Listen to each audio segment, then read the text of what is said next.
Section 103 listeners, what is going on? Merry Christmas, happy holidays, and happy post-John Cena retirement day, which is actually every day since Saturday night's main event.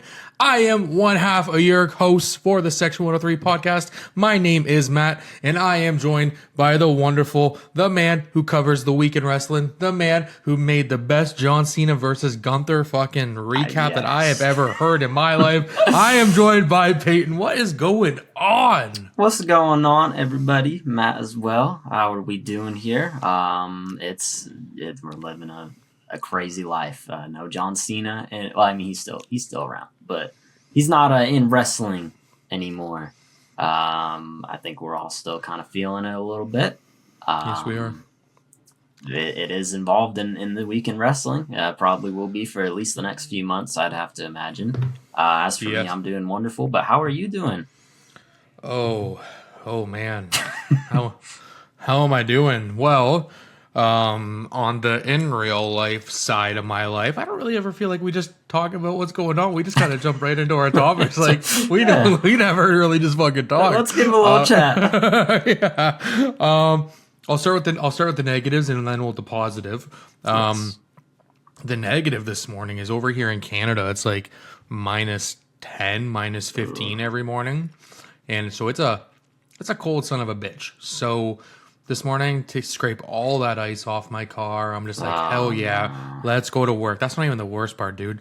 I'm going to open my driver's side door, and when I do it, I notice I can kind of see inside my door. And I'm like, oh my God, somebody broke into my car. So, because I'm like, I didn't have to like pull my handle, like I could already see a little bit inside my car. So I pull from like the top window part to open my front door and it just opens. And I'm like, oh no.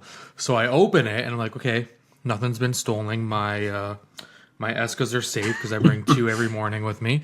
And I was just like, hey, what the fuck? So I sit down and I'm just like, is there someone hiding in my trunk right now? Like, why was my door open for 2 days? Because I don't usually drive if I don't work.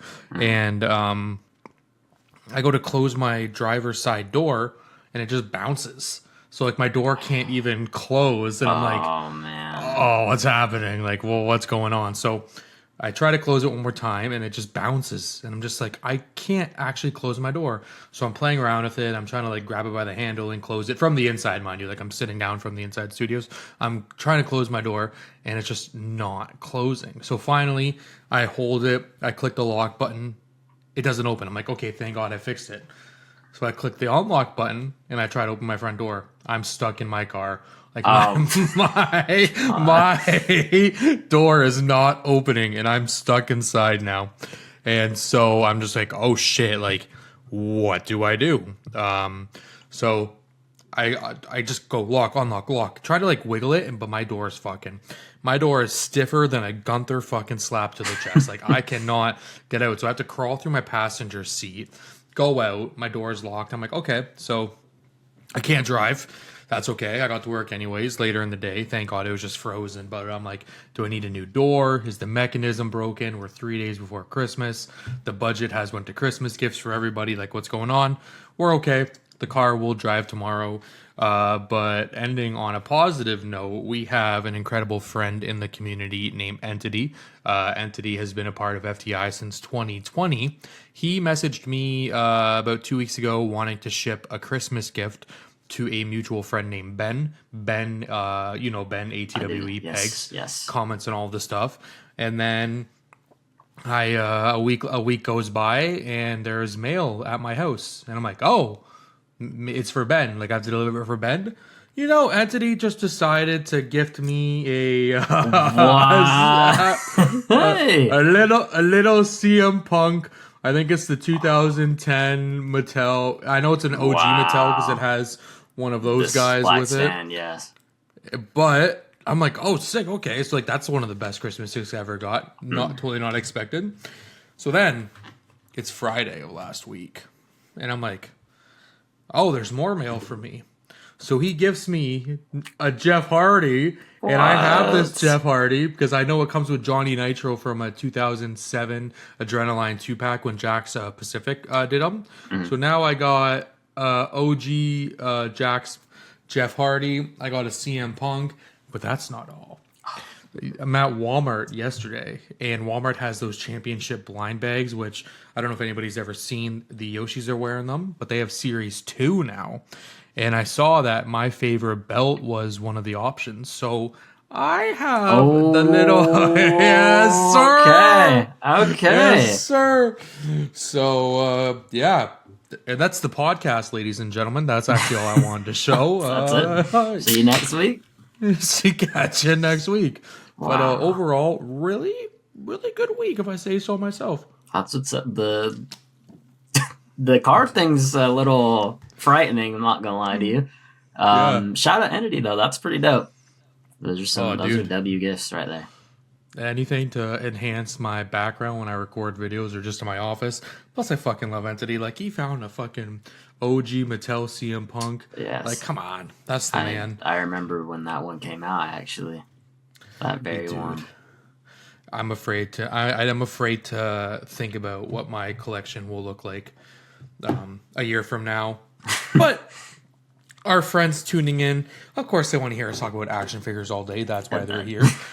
But we have more to dive into, such as the week of wrestling for last week. So, Peyton, why don't you tell us what happened last week and this week in wrestling? I definitely will. We're going to talk about us every week, though. Every single week. We're just give a little thing. But no, yeah, the week in wrestling here, kicking us off on Raw, of course. We opened up, with Gunther's victory promo, as if you didn't watch last week or you aren't in the loop somehow. Saturday night's main event, Gunther beat John Cena in his final match. And the whole entire thing, he's just fucking gloating. He's such an asshole, but it's so good. It's so good. And of course, the most famous line probably from this is Cena tapped like a little bitch, which was just great. Great. The Usos defeated the New Day in a good little tag match. Nice little throwback if you're 2017 fan, 2016, 2017, around there. The Kabuki Warriors attacked Rhea Ripley and Io Sky ahead of their January 5th title match. That, I believe, is the first Raw of 2026. Believe so.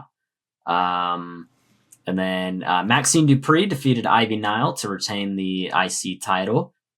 Pretty good stuff there. CM Punk had a little promo on Braun Breaker. Stephanie Vaquer and Raquel Rodriguez, they were fighting for the title. Ended in a DQ because of Nikki Bella, so I'd imagine that's going to set up some triple threat down the line. And then the main event, Logan Paul defeated Rey Mysterio, thanks to help from an attack from a masked man, who was revealed as none other than Austin Theory. What? Yeah, it's a huge fucking shocker. What? It probably was. If you don't keep up with wrestling news, that was probably crazy. But if you do, then it maybe not so much. But I'm of course curious. If you have any little side notes, Raw that you want to mention, go for it. But I want to know: are you interested in Austin Theory as the masked man? Is assuming he's a part of the Vision now, or what do you feel about that? I want to go into 2026 and think that I will quit spoiling what plans are for WWE for like months in ahead, because just like the Last Time Is Now tournament kind of being announced by Dave Meltzer about like a month or two prior, and kind of saying like Austin Theory is probably going to be the masked man because he was scheduled for War Games. It kind of like I sabotaged my own excitement for that. So I think going into 2026, I'm really going to stay off Twitter, because I feel like if I didn't know what was going on and it was Austin Theory, I'd go like, yo, that's kind of sick. I've always wanted to get on the Austin Theory bandwagon myself, because I've always been one that like doesn't really care for him, even though he's incredibly talented. Yeah. He's actually like a pretty sick dude behind the scenes too. Every time I hear a story or watch a video, he's just the most genuine guy. So I really want to get behind Austin Theory. So 2026, I am excited. I'm not going to say I'm not excited for this Masked Man reveal, because I was mad about it. The rest of the show, the Usos defeating the New Day. Man, I just feel like this is just kind of like Jey Uso's reason to turn on his brother again, or I guess it was vice versa last time. I just don't see this as like a Uso tag team like long run myself. I feel like this is the easiest way for Jey Uso to like snap, because I remember when he lost his last time his Now match, he kind of freaked out after and started destroying shit. Then the next week he's like, I'm back with Jimmy, by the way. So maybe this goes to something.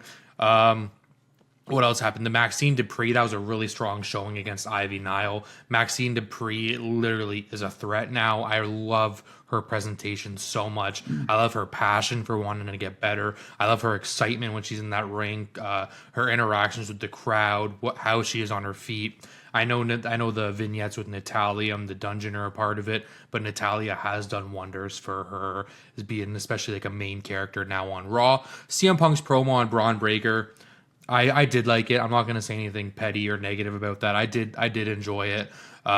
Stephanie Vacquier, Raquel Rodriguez with a Nikki Bella DQ.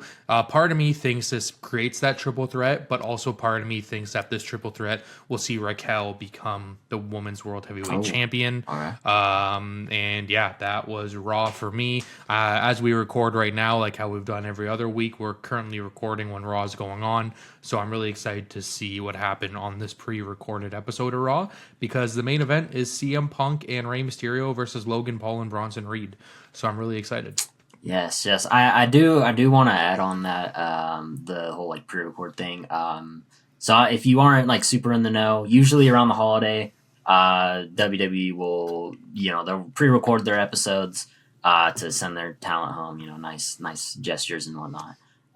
So I'm not going to be covering like any, the spoilers are out if you want to like go and see it, but we'll wait till next week, kind of, keep it as we're moving. But, I will say though, SmackDown had a pretty nice, yes, it nice did. thing I'm very excited for next week, but, we'll get to like this week's SmackDown and, obviously the next, but anyways, besides the point, NXT here. I think there's only really one reason for us to talk about NXT this week, but there was a couple cool things. We did have Thea Hale defeating Blake Monroe to win the NXT North American title. I'm sure we'll dive into that in a second. Moose returned, Moose from TNA, to challenge Ethan Page. He'll be next for the North American / Canadian title.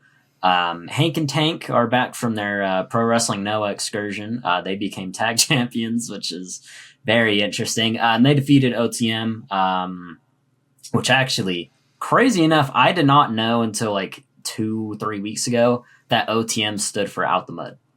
did not know that. I thought it was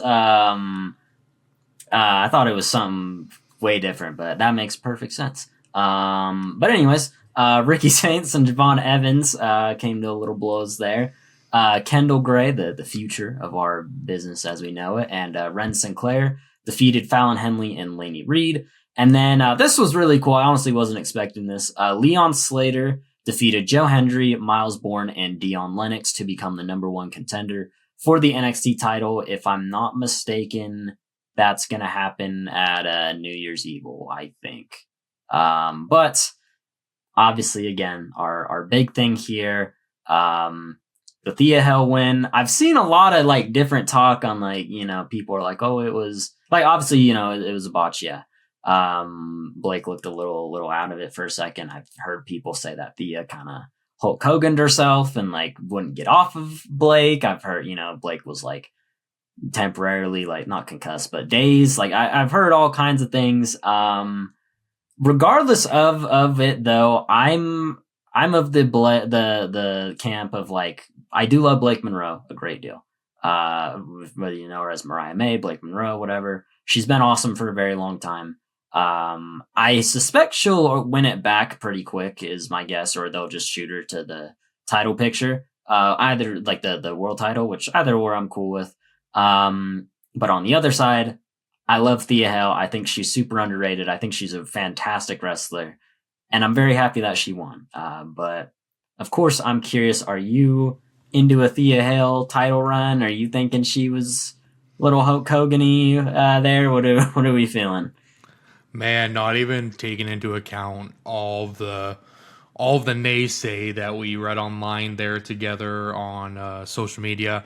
I am so excited for Thea Hale. I don't care that it was an accident. I am so excited for Thea Hale. I thought that was awesome.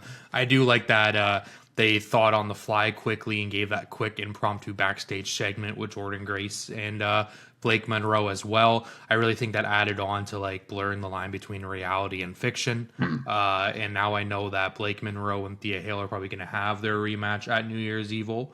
Does Thea Hale maybe turn this accidental title win into a short title reign, or does maybe she actually go past New Year's Evil and is our champion heading in to the Royal Rumble in Saudi Arabia, and who knows, maybe Stand and Deliver season, otherwise known as WrestleMania season. The rest of the card for me, didn't really care for it much. Pretty neat seeing Leon Slater become the World Championship contender there. Thank God it wasn't Joe Hendry. I don't think Joe. It's not hate. I just don't think we need another Joe Hendry NXT World Title match. But now I've recently heard he's a full-time SmackDown guy starting this Friday. So maybe he just did his TNA and NXT stint together at the same time. And then, other than that, Ricky Saints and Javon Evans. As I mentioned previously, Ricky Saints is his best when he's just his cocky, brash self. I'm excited for that. And then, Kendall Gray, just the future of NXT and hopefully WWE in the next 5 years. Yes, I do agree. I did not know that about Joe Hendry, though. I guess I don't keep up with dirt sheets like I thought I did. But moving on here to Dynamite and Collision, I do want to preface this. So this is a little confusing, kind of, at least it was for me. Maybe I'm just not that bright. But kind of in similar vein as WWE, taping the shows for the talent and whatnot. So there's 2 collisions this week, technically. They did a whole special. It was Dynamite regularly, and then they did the Collision Holiday Bash. It was all the same night, so it was like a longer, special, whatever. And then they still had Collision on the Saturday, Friday, whatever, I forgot, whatever one it is. So there's 2 collisions, 1 Dynamite. As usual, again, also it is currently Continental Classic season, so I'll give the updates there. But we kick it off with that. Jon Moxley defeated Roderick Strong in the Blue League. This also does mean that Roderick Strong is eliminated from advancing in the tournament. He mathematically cannot do that. The Elite defeated the team of Kazuchika Okada, Konosuke Takeshita, and Hechicero to win $1 million. Good money there. MJF returned. He used his Casino Gauntlet shot at World's End to make it a fatal 4-way. So instead of like cashing in, after the match like we thought he would, he comes back now. He had a promo that was a little interesting. He said a couple questionable lines about a certain mogul rapper who I probably won't name here, but I'm sure you can put 2 and 2 together there. So it'll be MJF, Hangman Adam Page, Samoa Joe, Swerve Strickland for the title World's End. I'm pretty sure I wrote the card down here.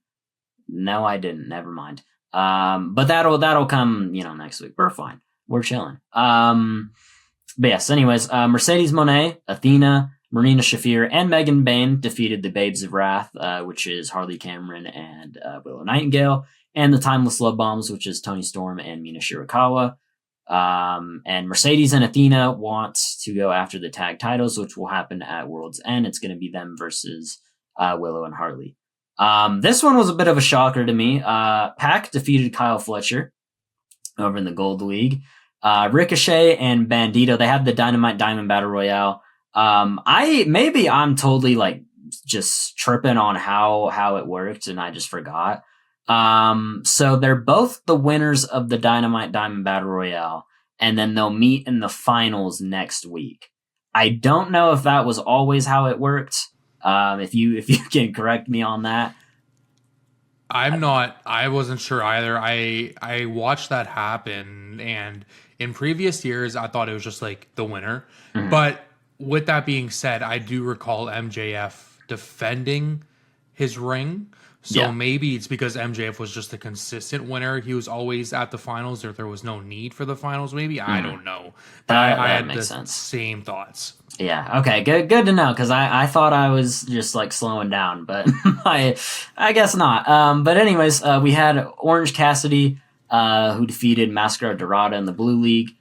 Jamie Hayter defeated Isla Dawn.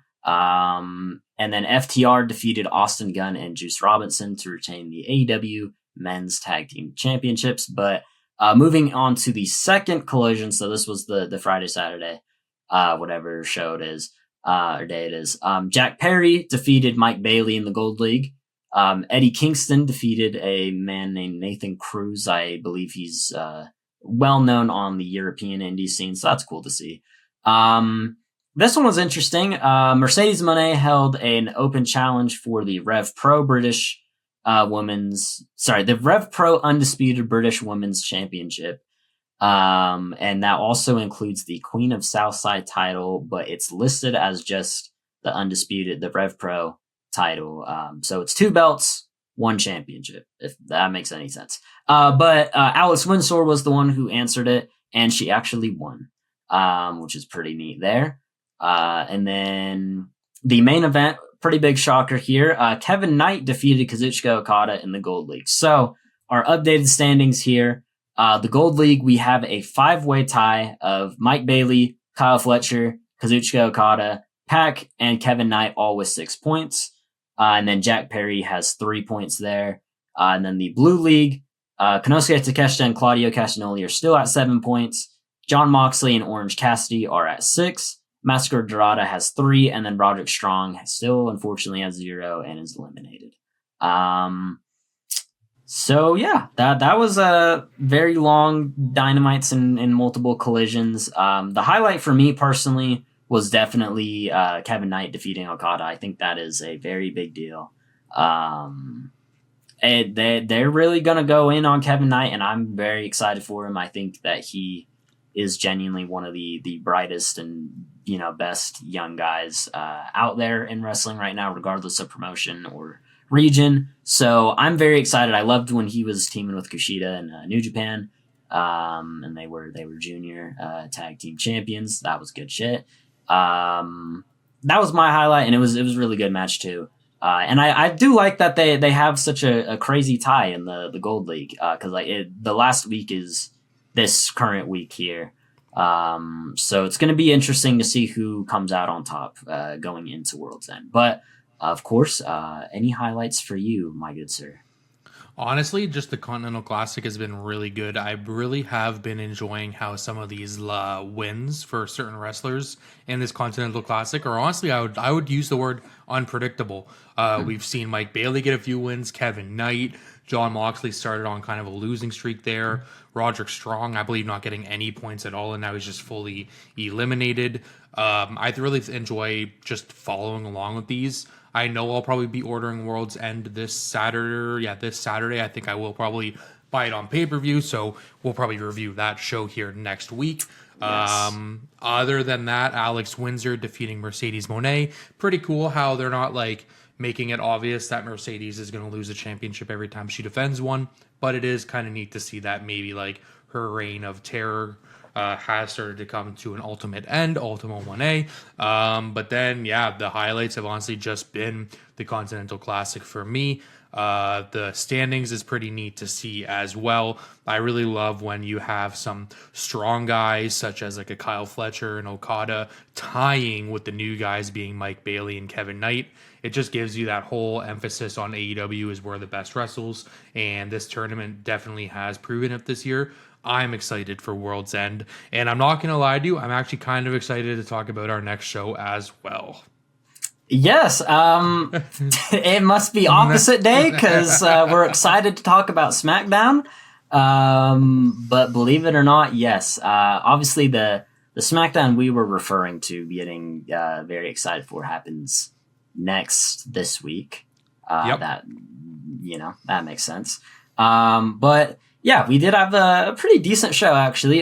We opened up with Aleister Black and Zelina Vega attacking Damian Priest, so they're still going to go on with their feud. Nia Jax and Lash Legend defeated the Kabuki Warriors. Giulia defeated Alba Fire. We'll be talking about Giulia later on in the show for our little review. But that makes me very happy. Cody Rhodes and Nick Aldis had a little segment. Essentially, the whole gist of it is they're going to have a match. Cody Rhodes and Drew McIntyre. They're going to have another match. As of right now, if he touches Drew ahead of their title match, he's going to be stripped of the title. Oh man. We do know what that stipulation is, but I believe it's announced on this week's show. So we're just gonna keep that there. But it is a very cool stipulation. Actually, I'm kind of very excited for that match. This was awesome. Ilya Dragunov and Carmelo Hayes teamed up to defeat DIY. Good showings there. And then the main event, Joe Gacy and Dexter Lumis versus Tongalo and JC Mateo. Really weird pairing for MFT. I do want to mention. Usually if it's Tongalo, he's fighting with Tama. They were God in New Japan, if you didn't know. JC Mateo, Jeff Cobb, as I would call him. It's usually not that pairing, but that also that is a good advantage of having a stable, is you can kind of mix and match, which I think is a lot of fun. But anyways, their fight for the tag titles ended in a no contest. You seemed a lot more excited for SmackDown than me. Not that it was bad, but I'm curious to know what got you so excited for SmackDown. Aleister Black and Damian Priest have turned my thoughts on their rivalry around. I think it was last week that I said I was kind of just over the feud or something along those lines. I really do enjoy how much care and how much, aggression they're putting into this feud. They had that whole fight around ringside that put Damian Priest to a table from Aleister Black. They made their way to the back. Zelina Vega getting involved still to really make sure that she stands behind her man. They let her know Damian Priest stays or numbered. I think my highlight is when WWE takes the definition of male soap opera and pushes it to the extreme. Because that Nick Aldis and Drew McIntyre segment had no need being as dramatic and overly produced as it was, but it was such good shit. It was, I loved it for all the wrong reasons. That's what you want to see in like a professional sports entertainment, like at WWE. That's what you think of when you're just like a blind eye looking at it. Although like as a wrestling fan, like you and I were probably like, oh, what the fuck is this? But for someone who maybe doesn't watch, someone who doesn't watch as much, that segment just proves why. It was big. Yeah. Yes. Yes, sir. But other than that, I did not really tune into the rest of the show after that. I always forget that the Wyatt Six are your SmackDown Tag Champions. So I hope 2026 sees, hopefully, and I know we say this yearly, an actual focus on the tag team division with the tag titles. Because I think the Judgment Day are the Raw Tag Champions, but I can't confirm or deny that because I do not know. So believe it or not, that's the one I do know. I was in your same boat. Wyatt Six have been very disappointing. I like the whole gimmick of them. I really do. But they haven't been good champs. I loved it. That like, what was it, 2-3 month period that we had on SmackDown of the tag division popping off with Motor City Machine Guns. Yeah, you did have God in there, DIY, Fraction. Like it was such good shit. But yeah, no. That was SmackDown there. The Raw Tag Champions are AJ Styles and Dragon Lee. that I do remember. Yes, it is. I do remember from our little thing last week on the last week's episode. Go watch, by the way. It was good shit. And it's our most listened to session so far. Yes, Shout out Boucher for joining us for that. And also shout out both D. Smith and Boucher for back-to-back guests. Those were such good sessions. I love them both. Yeah, I was very pleased with that. We're quite proud of our work here. We like this. But going on here into New Japan. So Wrestle Kingdom 20 again. I mentioned it last week. It's right around the corner. We had 2 little Road to Tokyo Dome shows. It was just standard multi-man matches.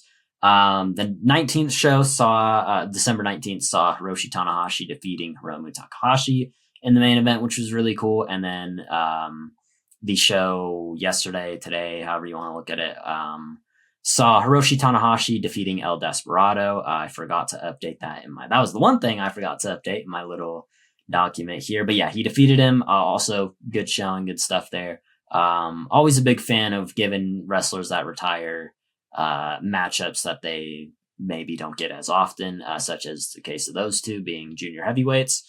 Very, very cool stuff there. And yeah, again, Wrestle Kingdom next week. We covered that match card last week. Obviously, our big show there is Tanahashi's retirement match being against Okada.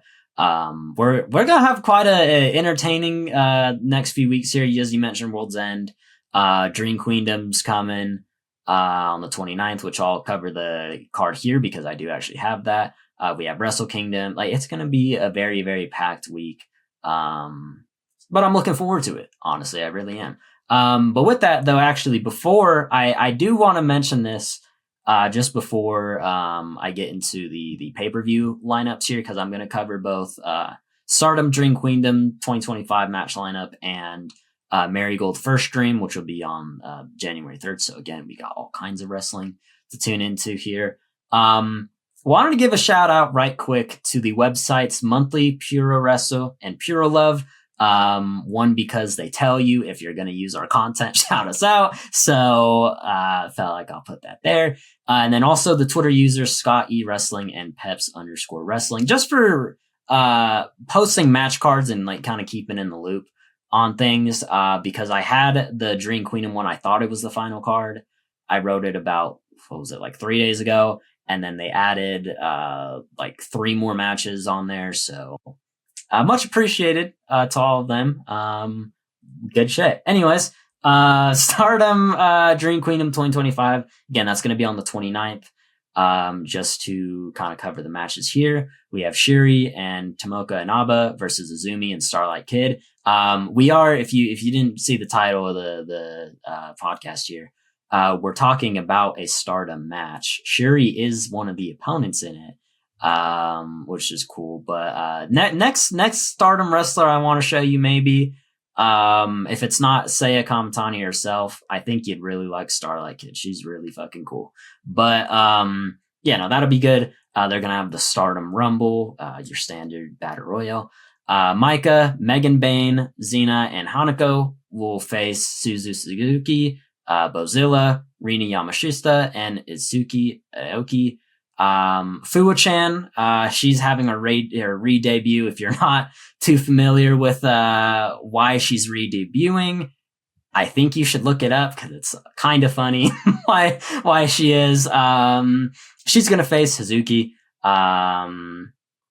Natsupoi is going to face Saray. That'll be good shit. Konami is going to defend the Wonder of Stardom title versus Sei Alita. She defeated Amy Sourei to earn that title shot, so that'll be good stuff there. Natsuka Tora and Ruaka will defend their Goddesses of Stardom title against Aya Sakura and Sayaka Kurara. They, of course, were the Goddesses of Stardom tournament winners this year, so they're going to challenge for the titles there. And then, of course, our main event. I'm very excited. Seiya Kamatani versus Saori Ano for the World of Stardom title. And I do just got a note here, right quick before I go over the Marigold lineup. Now that you have watched your first Stardom match, are you pumped for watching this? Really are you going to? Yes. I will be watching this. That's what I like to hear. Yes, that is what I like to hear. I'm very excited. If you don't know why he is, just keep watching. We'll explain. Yes. But Marigold lineup here again. This will be on January 3rd. First real big show of the year there on that aspect. We have here Sari Yamoka, and I'm pretty sure this is the final card. This one I don't think will change. Of course, if there's any updates, I'll throw them in kind of as we go in the week. But it's going to be her, Shino, and Coco versus Kazuna Tanaka, Yuka Yamazaki, and Komono Minami. We got Megaton versus Popular K, which is like a mystery opponent. They're kind of like vacant, whatever you want to call it. Don't know who it'll be. I saw somebody on I was looking, for the card to write it in here. And I saw somebody say they're gonna bring Kairi Sane in, and I'm like, that's not happening.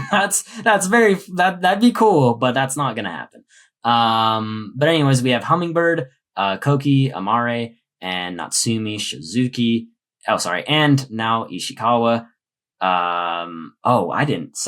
I totally fucked that up. Okay, sorry, let me redo that one. Hummingbird, Koki, Amare, and Natsumi Shizuki are going to face Nao Ishikawa, Minami Yuki, and Nagisa Tachibana. I put "and" on all of those names, so it's 6 ands on there. But no, that's going to be a trios match there. Utami Hayashishita will face Chika Goto. Misa Matsui and Chiaki will defend the Twin Star Tag titles against Ryo Seto and Nagisa Nozaki. Victoria Yuzuki, who is the United National Champion, she's going to defend against Shioko Koshino. Takumi Iroha, who is the GHC, which is Noah, Pro Wrestling Noah, the women's champion there. She's going to defend against Mayu Iwatani, the GOAT, of course. And then our main event here, we have Miku Ano, who is the Marigold World Champion. She's going to defend against Mai Sakurai. Probably a lot of Joshi wrestling, but again, I'm very excited for first stream as well. Should be a really good card there. Obviously, I'm thrilled to see Mayu Iwatani in there and the world title match. I think it's, and of course, whoever Popular K is going to be. It's always fun seeing, surprise opponents. But yeah, any thoughts on Marigold? Are you maybe interested? Not as much Marigold as I am Stardom. I think I'm going to do a slow burn into it. But I am excited for the Stardom card. But of course, I'm not going to go out of my way to avoid Marigold.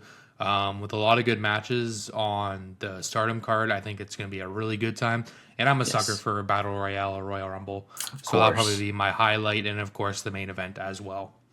Yes. Miss Sei Kamatani, obviously our Tokyo Sports MVP. Congrats again. That was pretty awesome.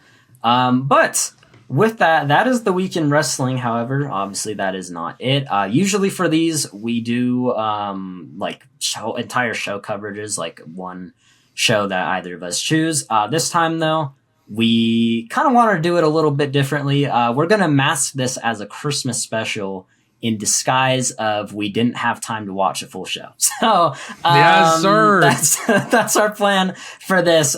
So we decided a genius idea. We had a couple different ideas of maybe we could do our favorite matches of all time, favorite wrestlers, whatever. But this genius man that I am lucky to call my co-host and partner in all of this, he came up with a good idea of why don't we each watch a show, a match from around the month of December. So he went ahead and chose Jeff Hardy versus Triple H versus Edge from Armageddon 2008. And I chose Giulia versus Syuri, Stardom Dream Queendom 2022, both of which are around this December time slot. But of course, we each have our own little reasons, as well as, getting into our coverage there. So if you may, Matt, explain to me and the viewers, why did you choose this Armageddon match here?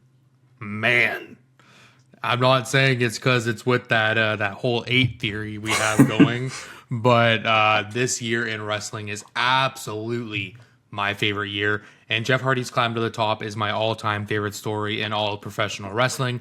Just like millions of other WWE Universe members, I was a big Jeff Hardy fan growing up. I mean, huge. He is still my number one favorite to this day, although I'm not really keeping up with his TNA run right now. He's just my solidified number one.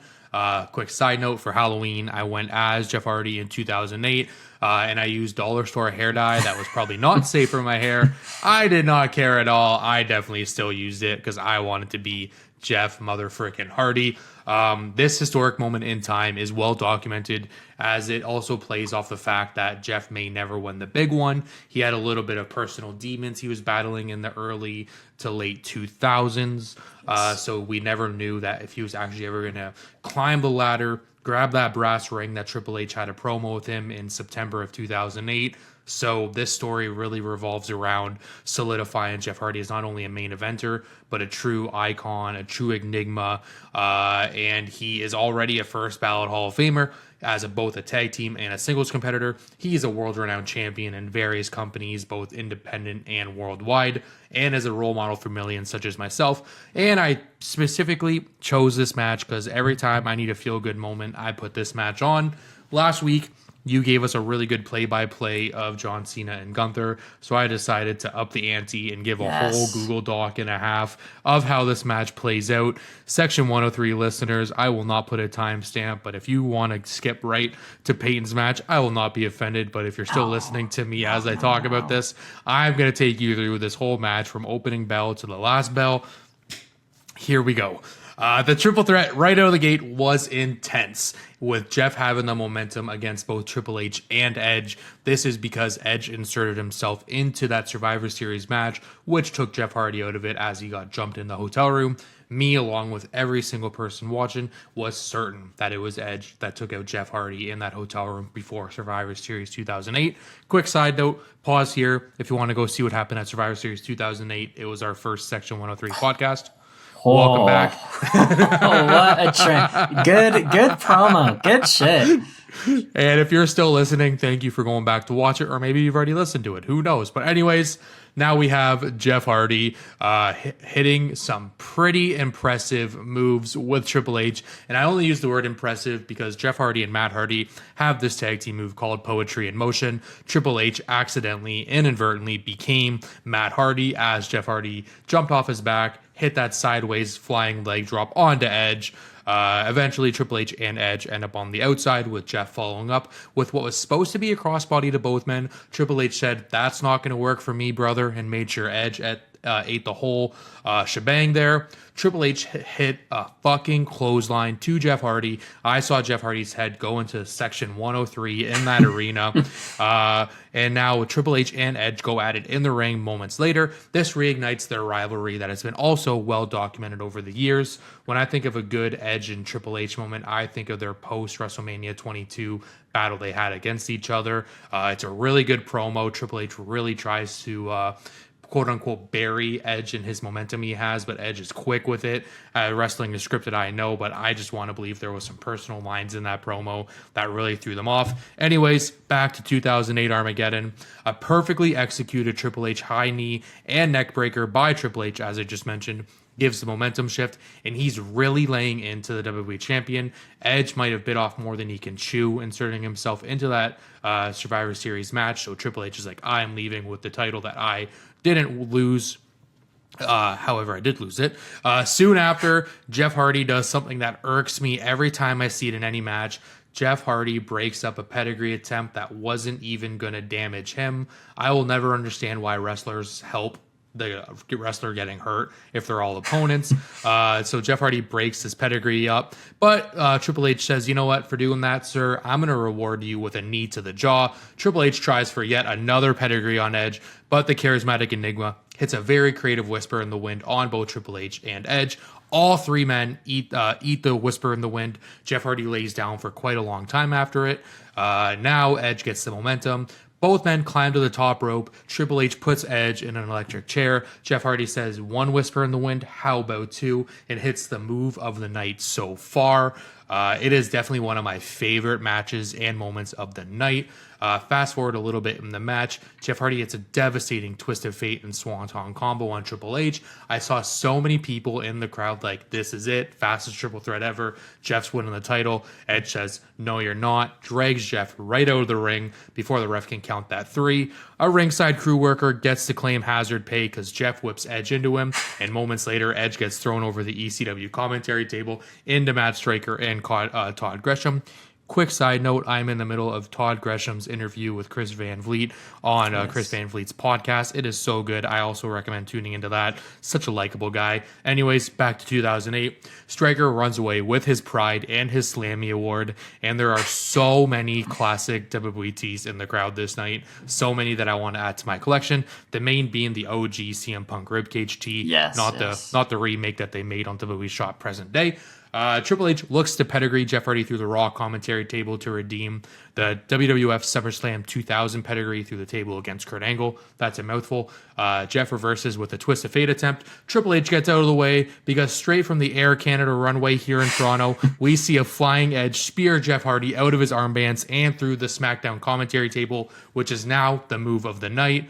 Triple H looks to capitalize on this by sending Edge into the ring. Edge does not allow for the momentum shift. Just kidding. Edge tries for his spear, but he is met with Triple H's iconic spinebuster and pedigree combo. And now we're getting a true main eventer entering the ring as Vladimir Kozlov inserts himself into the match, but is trying to break up a pin. But the man who can slap a tornado and help his brother claim gold, Matt Hardy, also inserts himself into the fray. Kozlov and Matt Hardy had a match earlier in the night, and I guess also wanted to be a part of the main event. Jeff Hardy tries to swanton his way to his first WWE Championship, but he is sent flying off the top rope to the outside by Kozlov. One of the worst bumps you can ever watch in wrestling is when a man is thrown from a top rope to the outside, because that is just no give. That's a barricade, and that's a solid concrete floor. Kozlov and Matt Hardy fight their way to the back, and rumor has it they are still fighting backstage at the KeyBank Arena in Buffalo, New York to this present day. Edge sets Triple H up for the concerto, another one that irked me, but is such an iconic match. Jeff Hardy makes sure that Triple H does not get the concerto. Jeff grabs that chair, smokes Edge over the head with a bang that even Mick Foley would be proud of. Jeff tries to follow up with yet another swanton on Edge, but Triple H doesn't allow it, keeps Jeff sitting on the top turnbuckle, and man, when I saw Jeff sitting there waiting for the moment, I knew what was coming. Triple H hits Edge with a pedigree in a pin attempt. Jeff Hardy hits a swanton bomb to break up this pin, covers Edge for the 1, 2, 3. Hardy is your WWE champion to close Armageddon 2008. He realizes his dream. As JR said, from daredevil to champion, enigma to icon, Jeff Hardy finally reaches the brass ring that Triple H talked about and is your WWE champion for an incredible feel-good moment that 9-year-old me still has goosebumps over. Peyton, sir, your perspective on this fucking 5-star triple threat match. I will tell you right now, I don't think I wrote as good as that. We had all the punches and all the everything. Phenomenal work. I will say, though, actually, you did mention Halloween. I, too, dressed up as Jeff Hardy for Halloween. Mine was 2011 or 2012. It was one of the two. So this was TNA Jeff Hardy. I was going to say, and my mom got me my dad was deployed. I think he was in Afghanistan by this time. So my mom had imported, I think from like eBay or something. She got a TNA Jeff Hardy. I still have it to this day. It's he's in pink and black. Sick figure, even though it's not like Mattel quality. Still dope. But my Halloween costume, I think she also got from eBay. We did the face paint. I had kind of like similar enough hair to like how we had that like short kind of slip back hair, if you remember that. So I was able to do that. But I had the the like fucking pump up chest. Yep. That was what I had. So yeah, that was my Jeff Hardy costume. So good to know that we're in kind of similar wavelengths there. Yes, sir. I still remember that costume. That was a pretty. The face paint was dope. But anywho, I'm in your same boat in that this is one of the all time feel good moments in wrestling. It's like I haven't honestly seen Armageddon 2008. I'm not gonna lie to you. I haven't watched the pay-per-view in full. But I know this match and I absolutely know the moment. I think that's what you tune into this show for, is to see that classic Jeff Hardy win. I loved the commentary pairing of Taz, who's my personal favorite commentator. I think Taz is fucking hilarious. I think he's a perfect balance, like comedy and like, we'll tell you the wrestling. And Jim Ross. Probably my favorite commentary pairing, maybe ever there. If you want to think about like all-time duos, or like what like theoretically would be the best, that I think would be my pick. Taz and Jim Ross, like prime Jim Ross. And he was on like fucking 10 this night too. Jim Ross was throwing some good shit in there. He hates his Triple H. But yeah, no, I also loved going back onto the commentary, how much they sold each of the three guys like personas, if you will. Edge was the champion going into it. They highlighted obviously his desire to keep the belt, but as well his unhinged personality. This was peak dickhead Edge era. My favorite version of Edge. I love when he's just a total asshole. They highlight Triple H is going for his 13th world title at this time, which they also highlighted, as well as him being the cerebral assassin and, the control man and whatnot. And then with Jeff Hardy, of course, as you mentioned, they highlight how he's yet to win the WWE title, but he's kind of the wild card here. He's the unpredictable man, the charismatic enigma, all that. So I thought it was a really good how they highlighted, those three being there. And yeah, this is constant action throughout. Just some spot highlights. This one, I'm actually surprised you did not mention this one. They had Edge in an electric chair. I did mention that spot. Oh shit! Yeah. My bad. Never mind. But no, that spot is fucking nasty. Especially obviously this is before. All the retirement, the neck surgery, whatever, things like that. But even still watching it, it's kind of like when Brian Danielson, however you want to go with it, takes a spot and he's on his neck. It's kind of fuck, that. Cringe. It's something like that. Yeah. Yeah. Really gnarly landing, but yeah, no, still a good thing. I thought though it was funny that they had an interference with Kozlov and Matt Hardy. In retrospect, of course, this is 2008 Vladimir Kozlov, so he's like a fucking demon in their eyes, and Matt Hardy, of course, is Jeff Hardy's brother. And this is before the WrestleMania 25 feud. One of my favorites, actually. I greatly enjoy their 25 match. But yeah, the table spot, which that you did mention, I remember. No, I thought that was awesome too. Just the timing on that, I really thought was cool. Triple H and Jeff, they're battling on the announce table. Triple H moves at just the right frame, and Yep. Edge launches that lawn dart spear right into the table. It was just greatness. For me personally, Edge and Jeff Hardy are in my top 10, 15 all time. Obviously, I dressed up as Jeff Hardy for Halloween many moons ago. I cried when Edge retired and when he came back. That was pretty awesome. Triple H he can turn it up when he needs. No trolls. Triple H works at his best in multi-man matches. I definitely can say that for sure. But of course, though, as I mentioned, what really does make this match is that ending. Triple H hitting Jeff on the top rope. He gonna hit Edge with the pedigree, is about to win it, and then the camera shot is perfect. The crowd's all excited. From the sky, Swanton bomb right in there. Triple H, the recoil from it, he bounces out the ring. Jeff Hardy pins Edge 1, 2, 3, and he is your new WWE World Champion. His first world title. It's peak. I loved the custom stage, the Armageddon, the little castle. Jeff holding the belt on top while he's on top of the stage. Sick visual. Yeah, I totally understand why you chose this match. I know you've been wanting to do this one for a while, so I'm sure you were quite pleased. And to reiterate a previous point, one of the all-time feel-good victories in WWE history. Man. So damn good.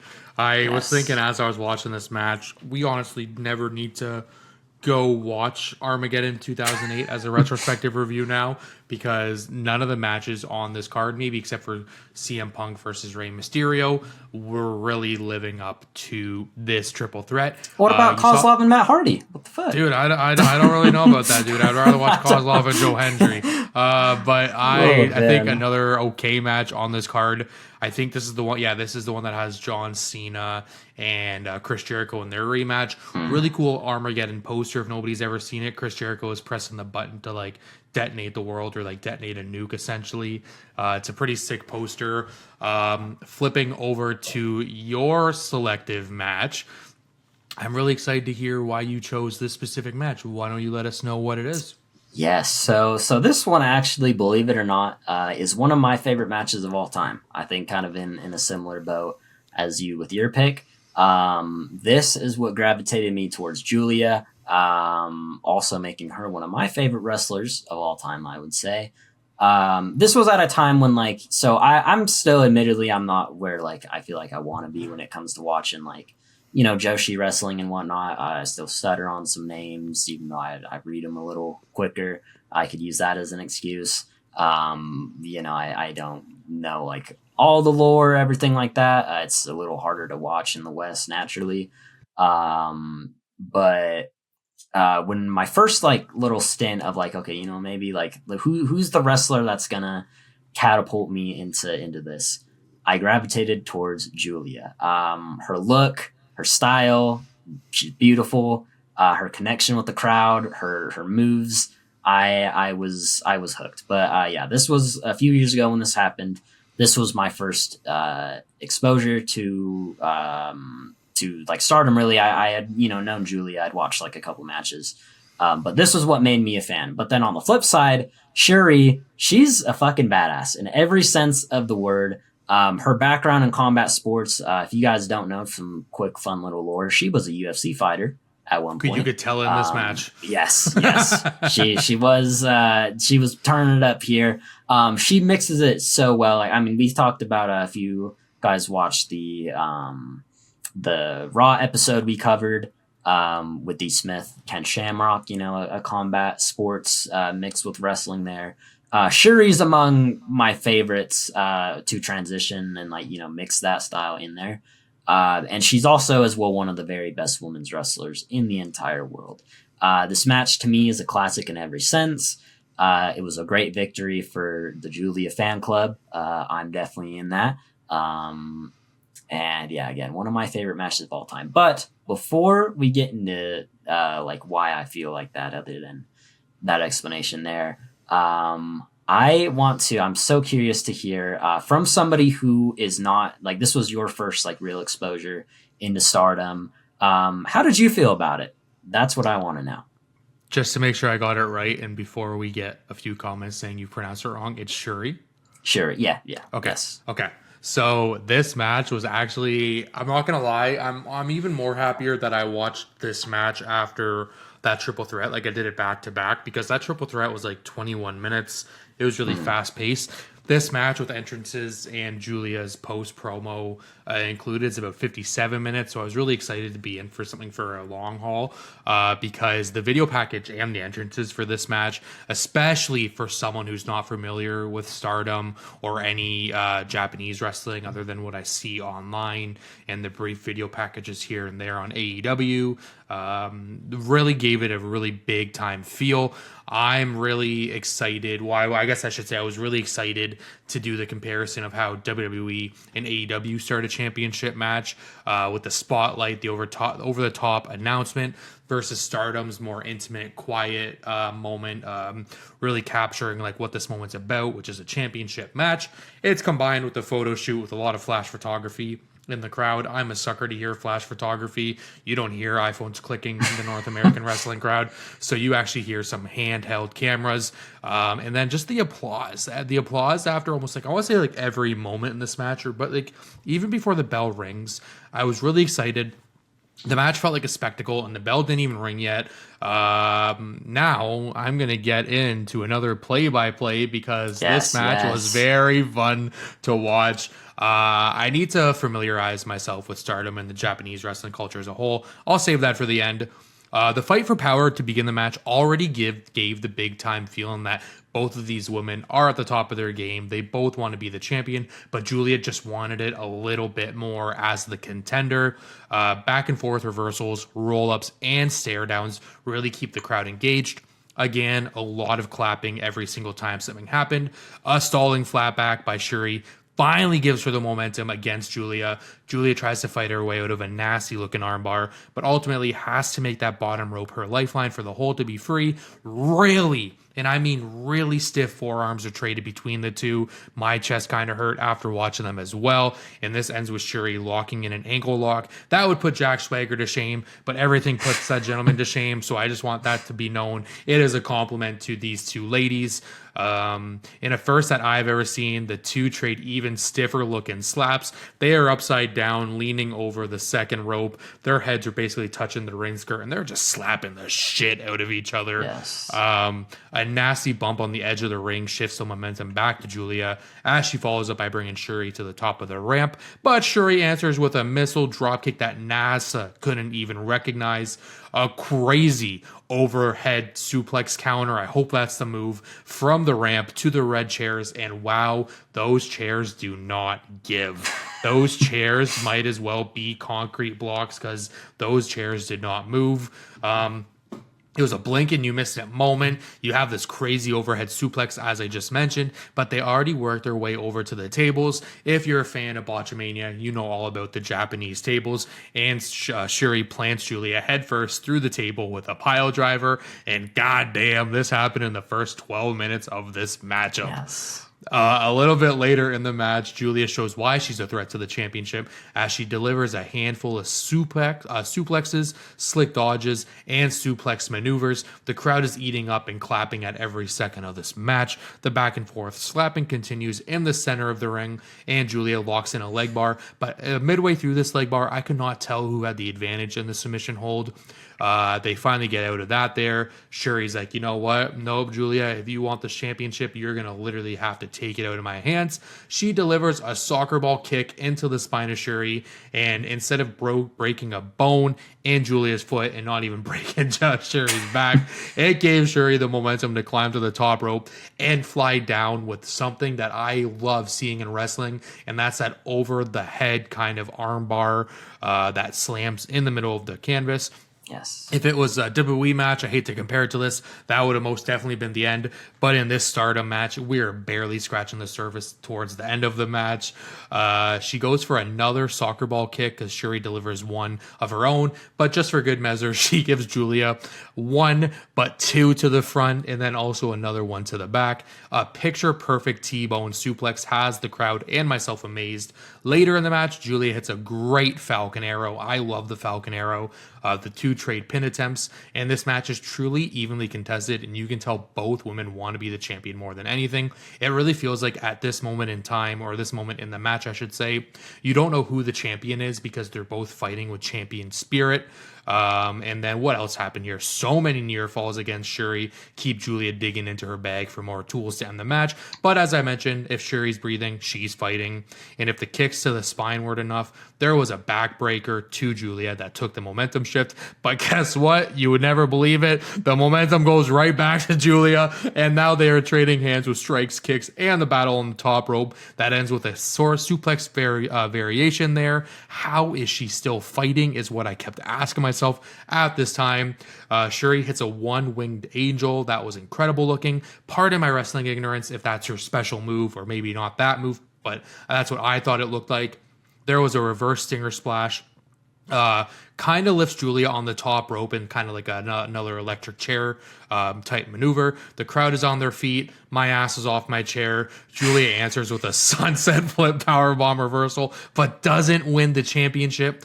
The exhaustion from both women is showing as Giulia tries to lift Syuri up for a powerbomb. Can't get her up the first time. Something I love in wrestling is if you can't do the move once, you kind of beat the shit out of the other one just to get the move back instead of just awkwardly trying twice. A missile dropkick by Giulia that NASA couldn't even see coming once again is followed up with a pile driver to Syuri. And you guessed it, Peyton, Syuri does not stay down. The nastiest, and I mean the nastiest slap to Syuri by Giulia sets the ending up for this match, as seconds later, both Syuri's head and championship reign are planted into the canvas, and Giulia is your new champion, and holy shit, for my first ever Stardom match, this is a 6 out of 5 star classic. Yes. I gotta tell you, I am very happy that you enjoyed the match. Truly, Good. It brings a little goosebumps. It just brings a smile seeing people fuck with Stardom. I thought that was a beautiful analogy there. Boom. Yes, 5 big booms, big AJ. But yeah, no. So for me, again, my thoughts here to reiterate what I had kind of previously said in like why I chose the match. This is one of my favorite matches of all time. It's kind of somewhere. It's definitely in the top 10. It's maybe somewhere in the top 5. I would say. The promo package before the match starts is beautiful. Just for like the quick little lore on it, I highlight Syuri's dominant reign as the World of Stardom champion, from her winning the previous year's 5-star GP tournament to beating the likes of Utami Hayashishita to win the belt. She had 10 successful title defenses in between this. It also highlights their previous encounters, Syuri and Giulia, which Syuri won against Giulia. It covers the backstory. They were both a part of the stable Donna Del Mundo, which Giulia was the leader of. Syuri grew with some dissatisfaction towards Giulia, leading her to leave Donna Del Mundo and forming the stable known as God's Eye. So it also kind of shows, like how that kind of came to be. It's a really good story. Like, it's not anything like, you gotta like dive deep layers and analyze like eye movements and whatever, but it is a very good story. One of my favorite builds there. The reign's a little back and forth, a little divisive with some fans, feeling kind of like the stable kind of held it back in favor of, establishing Syuri as like dominant, whatever. On the flip side though of the package, it also highlights Giulia, who was the winner of, at this time, so this is 2022. She won that 5-star GP, which of course grants her this shot. Her losses to Syuri previously, and the build up back to facing her for this show. The photo, I don't know if you've seen it, but the photo when she wins the 5-star GP, she has the crown and the confetti going down. It's one of my favorite wrestling pictures of all time. It was my lock screen for a very long time. But moving on, that's just the fucking video package too. Like, I love the video package. I think it's great. That's like the little lore history there. I think I might have forgotten to mention this. This was at this time exactly 365 days of Syuri's world title reign. So it ended on exactly the year. But going into the match, here, as Matt put it, the package gave it a big fight feel. But even just something like the entrances feel special here. Giulia's gear, the red with the black and the white kind of like half coat looking thing. I thought it just really did it for me. Syuri's red and gold hood jacket matching perfectly with the red of the World of Stardom belt. It's awesome. It probably wasn't necessarily intentional, but I did think the visual of Giulia's Donna Del Mundo entrance screen logo there, combating with Syuri's God Eye screen, was a nice unintentional touch. Again, it's just an entrance screen, but again, it also sells, the fact that like these were former stablemates, and now they have 2 separate little factions there. But now we're into the match. If you can believe it, everything I mentioned so far was just before the bell rung. One thing that I did not include in this that I really love that you mentioned and that you noticed was the importance of like how they present a title match, like having the more quiet, intimate, the photo shoots and whatnot. I adore it, as well as I adore post match, like whoever wins the belt or retains, and they have that like promo with the crowd. I love that, and I wish more American promotions did that. I think it makes it feel legitimate. It makes it feel important. So great note there. I forgot to mention that. But the match here, this is a game of countering and hard hits. Right out of the gate, Giulia and Syuri engaged in some headlocks and kind of the feeling out process, a majority of which of those ended with Syuri on top. All her arm bars feel just so legit. Like she, again, we mentioned it kind of with the whole combat sports background, and her move kit is fucking tough. It's great. I absolutely love it. Giulia snaps back with some hard hitting punches that'll make anybody wince. Like those forearm strikes were just boom right there. That's only the beginning of the hard hitting. There's a couple more that I'll highlight as I go. But also to highlight one that you did, that really clever spot with the two upside down on the rope, just slapping the shit out of each other. I love that spot. One of my favorite moments there. But after that, Giulia recovers and hits an even nastier hooked suplex on Syuri. Not in the ring, not even outside of it, but right on the hardest part of the ring that they always talk about. Every spot. It's awesome. Then they managed to follow that up with a crazy painful looking drop kick on the ramp from Syuri. She looked like she was in more pain than Giulia, honestly, on that. But that did end up helping Giulia in the end. With that suplex onto the pile of chairs again. Those Japanese chairs and tables are fucking nasty. That spot in specific was like that's a wincer right there. To kind of like break away, I guess, from moves for a little bit. What I love about this match is that it feels desperate, and I mean that in the best way.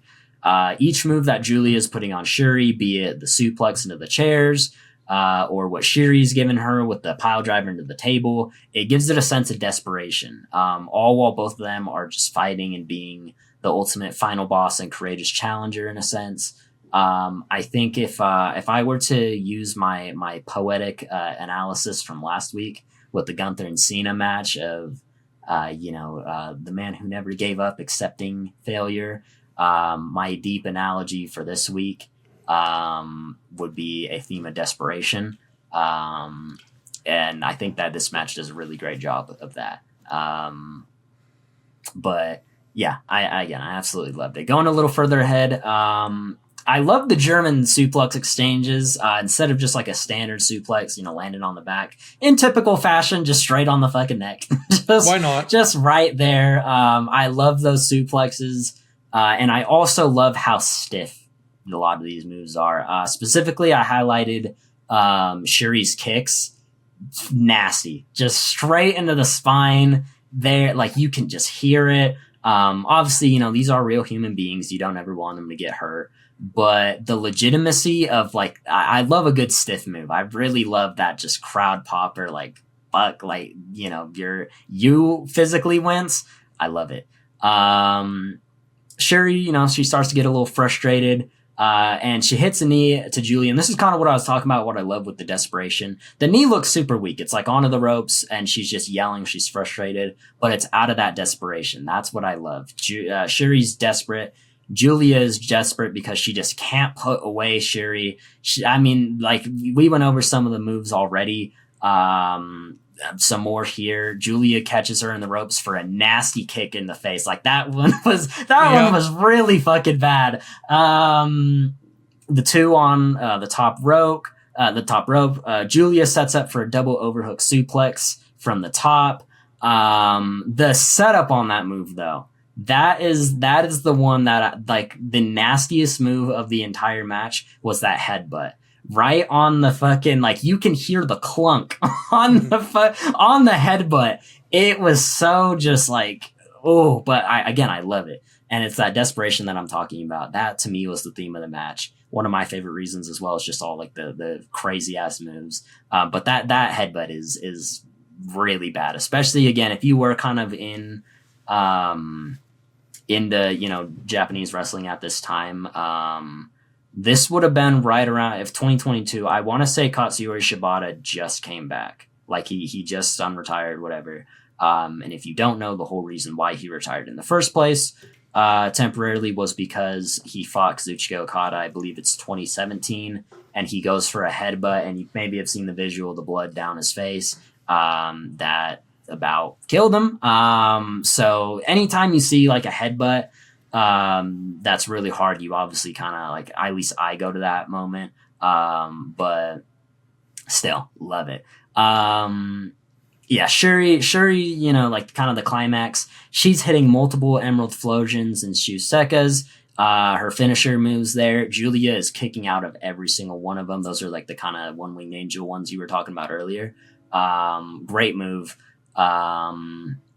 of course, Giulia sets up a really good like reversal catch kind of into a pin that like damn near has the match won. Like if 2.999 is a number, it's there. That's that example right there for it. And then, yeah, as you mentioned, the electric chair position on the rope, only to counter it with the sunset flip power bomb. Awesome. The final like few minutes of the match to me are so special. You're getting all these massive moves. Giulia hits a running power bomb and a nasty knee. I miss her hard hitting knees a lot. Like she obviously doesn't do it now so much being in WWE and adjusting to that style. But her Stardom knees are so good. Like I love them so much. She also hits a crazy double hooked pile driver on Syuri that doesn't put her away, proving that like ultimate final boss and courageous challenger thing I mentioned earlier. Which Syuri turns around with a fucking heater of a lawn dart into the turnbuckle that the landing looked way worse than if she just hit the turnbuckle. But yeah, no. Giulia, the like setup for the finish, she hits a nasty final slap, like just a fucking like, in the, again, the American promotions, when the girls, slap, it's like, it's a promo setup, right? It's like, just the one slap, they're like, oh my God, my face, and, separation or whatever. But this is like a key element, just, beating, just boom. I loved it. And that set her up to hit her finisher, the Northern Lights bomb or the Gloria driver, whatever you want to call it, and the win and new. Of course, after the match, she had her celebratory in-ring promo, which is another thing I kind of mentioned earlier. I really wish added to, like, we saw that a lot more in the West. It definitely adds a lot to the legitimacy of it. I highly recommend watching her promo. It's a little bit on the longer side in the ring, but just to see her emotion and her connection with the crowd, it's a beautiful match. We usually do overall thoughts and ratings here, which I'd imagine we are going to here. As for this match, I think you can take a guess. I love this match to death. 5 stars in my mind. Yeah, I adore it. And then I would give Jeff Hardy, Edge, and Triple H, I would give it a 4 out of 5. Don't attack me on that one. It's just to me, for like as a moment, 10 out of 5 stars. Like, the Jeff Hardy, that's why you watch that, is that final swanton there. But knowing the quality of triple threat matches that WWE specifically has given, to me, I would put Rollins, Lesnar, Cena at Royal Rumble 2015 above that.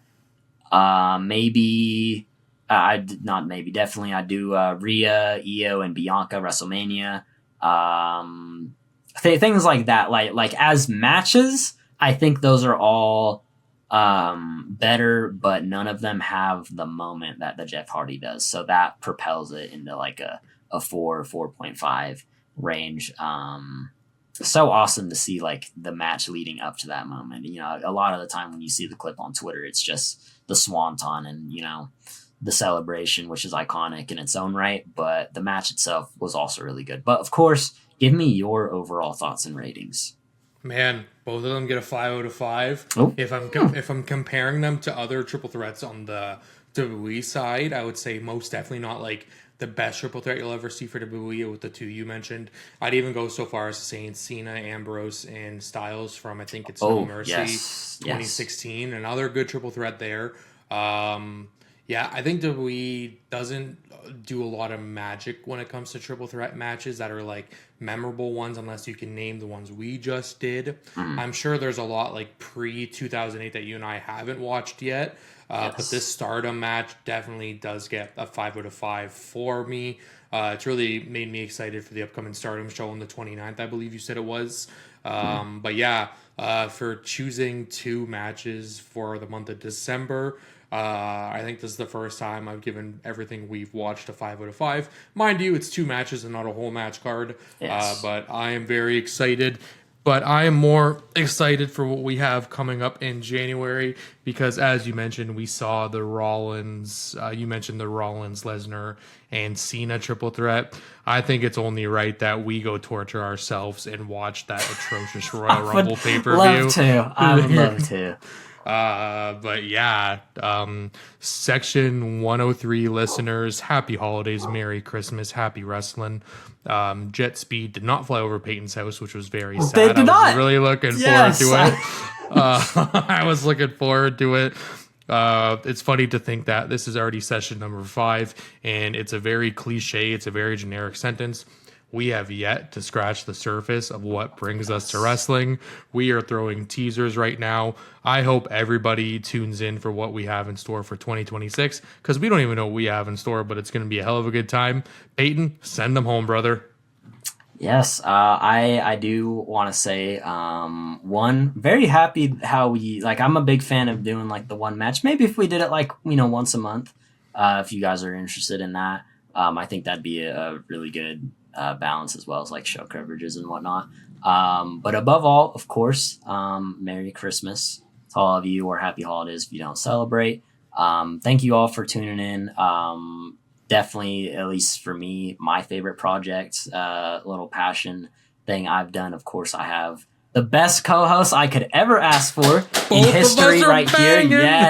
Yes, I could not ask for a better co-host. It's the holidays. Likewise, yes, sir. We're thankful, appreciative.